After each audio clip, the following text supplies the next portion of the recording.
کپتان نے ریلی نکالنے کا اعلان کیا تو جواب میں نگران پنجاب حکومت نے بھی حکمت عملی بنا لی۔ صوبائی سرکار نے لاہور میں رینجرز کو طلب کر لیا۔ لاہور میں دفعہ 144 کا نفاذ ہو گیا۔ پنجاب حکومت نے تحریک انصاف کی ریلی کو روکنے کے لیے رینجرز کو طلب کر لیا۔ رینجرز کی نفری کو زمان پاک کے ساتھ ساتھ دیگر اہم مقامات پر بھی تعینات کیا جائے گا۔ صوبائی وزیر عامر میر نے کہا کہ کسی بھی ناخوشگوار واقعے سے نمٹنے کے لیے رینجرز کو طلب کیا گیا ہے۔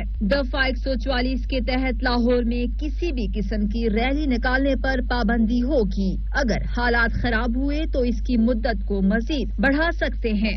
پنجاب نے شہر میں اس حساس دن یعنی 12 مارچ 2023 کو ریلی نکالنے پر پابندی عائد کرنے کا فیصلہ کیا اور دفعہ 144 کا نفاذ کیا جا رہا ہے۔ عامر میر نے کہا کہ انتخابی مہم 6 اپریل سے شروع ہوگی اور اس سے پہلے جو بھی ہے اسے سیاسی سرگرمی کے طور پر لیا جائے گا۔ عامر میر کا کہنا تھا کہ لاہور میں PSL کا میچ ہے، میراتھن ریس اور سائیکل ریس کے بھی ایونٹس ہیں۔ تمام ایونٹس کا فیصلہ 1 ماہ سے پہلے ہی کیا جا چکا تھا، لیکن عمران خان نے اچانک سے ان ایونٹس کے باوجود سیاسی ریلی کا اعلان کر دیا۔ میچ ہو رہا ہے، میچ کھیلنے کے لیے ٹیموں کو پہنچانا اور پھر انہیں واپس لانا باحفاظت طریقے سے، یہ بھی ایک بڑا ہمارے لیے چیلنج ہے۔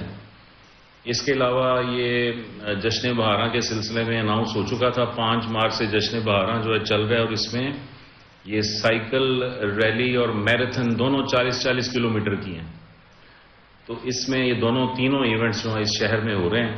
جبکہ ڈپٹی کمشنر لاہور کا کہنا ہے کہ کرکٹ میچ کی وجہ سے ریلی کی اجازت نہیں دی جا سکتی۔ کرکٹ میچ اور ٹیم کی آمد و رفت کی وجہ سے انتہائی حساس دن ہے۔ PTI نے ریلی ملتوی نہ کی تو دفعہ 144 کے نفاذ کے سوا کوئی چارہ نہیں تھا۔